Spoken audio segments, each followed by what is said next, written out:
سلامونه نیکی هیله احترامات می قبول کړئ. لومړی زما چینل در سره سبسکرایب کړئ. له سبسکرایب وروسته د بیل بټن ووهئ. په شپېتو ثانیو کې خپله ډاټا هایډ کړئ. لومړی تاسو فایل منیجر ته لاړ شئ.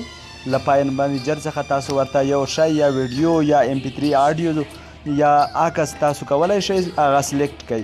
کله مو چې سلیکټ کړه له سلیکټ وروسته بیا رینیم ته لاړ شئ. کله چې رینیم ته لاړئ د عکس مخفف چې دی GPG دی، د ویډیو مخفف MP4، د آډیو مخفف MP3 نو تاسو کولی شئ چې دا ړنګ کړئ. کله مو چې ړنګ کړه نو تاسو یې چینج کړئ. کله مو چې چینج کړه نو دلته عکس هایډ شو، خپله ډاټا مو هایډ شوه. د دې عکس بیرته پیدا کولو لپاره بیا رینیم ته لاړ شئ، سلیکټ کړئ، بیا رینیم کړئ.